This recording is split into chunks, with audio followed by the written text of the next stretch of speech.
suis effectivement très très heureux et surtout très honoré d'être parmi vous ce matin, juste malheureusement de passage parce que le mardi c'est le pire de la semaine du parlementaire, avec parsemé de rendez-vous soi-disant obligatoires, mais je suis quand même content d'être parmi vous. Oui, je fais le parlementaire pour 5 ans, enfin, j'allais dire Dieu soit loué, il reste plus que 3 ans, mais j'ai bien l'intention d'exercer un petit peu ce mandat là où j'ai vaguement quelques reliquats de compétences, comme l'a mentionné Jean-Louis, c'est-à-dire dans le domaine de la science et de l'enseignement supérieur. Et en fait, moi, en venant vous voir, en fait, c'est vous qui m'intéressez parce que j'ai besoin de vous. J'ai besoin de vous à bien des égards dans les différentes missions qui sont les miennes aujourd'hui. Tout d'abord, mais je pense que vous avez été, pour la plupart d'entre vous, sollicités. Nous avons engagé une réflexion, pour l'instant, qui va déboucher sur une loi de programmation de la recherche, qui avait été annoncée par le Premier ministre il y a déjà quelques mois.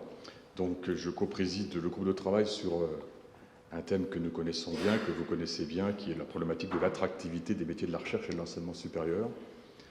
Et pour l'instant, la copie n'est pas blanche, mais la copie reste à remplir. Et on nous a demandé, ça engage pas beaucoup de mon avis, mais enfin, on nous a demandé d'être disruptifs. Donc ça veut dire que c'est une occasion que nous avons pour peut-être mettre sur le papier nos rêves les plus fous en termes de façon de revisiter ces métiers, comment on y accède, combien on y est payé, comment on y évolue. Donc vous êtes les bienvenus et vous trouverez facilement mes coordonnées pour effectivement aborder sur ce thème-là. L'autre plan, effectivement, qui m'intéresse, et Jean-Louis l'a mentionné, c'est que l'Assemblée nationale a un certain nombre de groupes de travail, à peu près 80, qui, suivant les mandatures, trouvent ou ne trouvent pas des porteurs, ou en tout cas des gens si intéressants. Et donc j'ai pris à ma charge le groupe de travail sur les maladies rares, qui d'ailleurs au départ, que j'ai fait rebaptiser, puisqu'au départ il s'appelait maladie orpheline, et je n'ai pas trouvé que le nom était des plus judicieux, et donc je l'ai définitivement inscrit comme maladie rare. La bonne ou la mauvaise nouvelle, je ne sais pas. La mauvaise nouvelle, c'est que finalement très peu de députés s'y sont inscrits, en tout cas une quinzaine, mais très peu y participent. Certains que j'ai auditionnés ici savent que c'est souvent sous forme de tête-à-tête, ces auditions, mais ça permet finalement peut-être d'être plus agile et plus efficace, j'en sais rien, mais c'est quand même dommage. Et je crois qu'effectivement cet adjectif de rare est un adjectif qui nous pénalise un petit peu, en tout cas dans la tête du grand public et dans la tête des politiques, parce que ça nécessite derrière une explication, et cette explication, il faut avoir le temps de la donner, et il faut qu'elle soit écoutée. Donc dans ce groupe de travail, l'idée c'est quoi? C'est un petit peu marquer à la culotte le ministère, dans le cadre effectivement de la mise en place, et c'est plus la mise en place maintenant, c'est le déroulement du 3e plan national des maladies rares, faire des points assez réguliers. Et le dernier point que nous avons fait m'a laissé un très bon goût, à vrai dire, un très bon souvenir, puisque vraiment il a été souligné que ça bouge, que les choses avancent. Et ensuite d'utiliser au profit de cette filière des maladies rares les quelques rares outils qui sont aux mains du parlementaire que je suis. Ces outils sont multiples, j'ai déjà utilisé, ça va bientôt être un outil, commençons pourquoi pas par ça, qui va être l'outil de la loi de bioéthique, qui sera probablement adopté en Conseil des ministres juin, juillet au plus tard, donc ça veut dire qu'il viendra en discussion dès septembre. Je porterai à titre personnel un regard pratiquement mono-ciblé sur les chapitres qui vous concernent, qui me concernent et qui m'intéressent, je ne le cache pas, qui sont les chapitres génomiques et diagnostiques, et un petit peu bien sûr cellules souches. Donc là, bien sûr, toute aide est la bienvenue. Donc ça, c'est l'aspect diagnostic. Les autres aspects, bien sûr, dans ces contributions, c'est aussi de travailler sur toute la filière.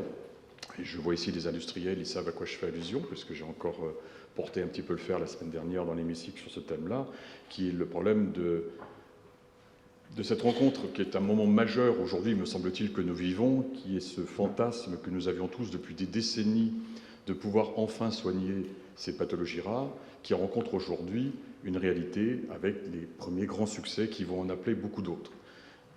Derrière ce nouveau paradigme médical, ces nouvelles technologies, ces nouveaux outils, c'est tout un monde économique qui me paraît, en tout cas, naïf que je suis, qu'il faut reconstruire.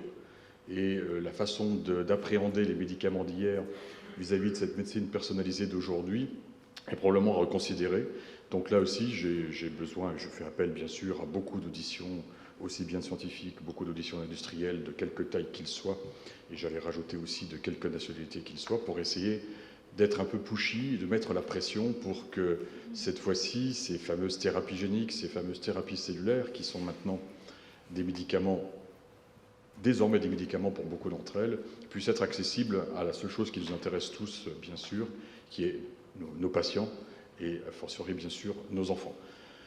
Dernier point, bon, nous essayons aussi de faciliter cet accès aux médicaments. Nous avons réussi l'an dernier à une petite micro-loi, parce que nous avons 2 jours par an où on peut tenter une petite proposition de loi, donc je ne me suis pas gêné l'an dernier de le faire, pour permettre effectivement de simplifier les essais cliniques et de les rendre un peu plus cohérents pour ceux qui connaissent à travers cette problématique du tirage au sort qui était imposé.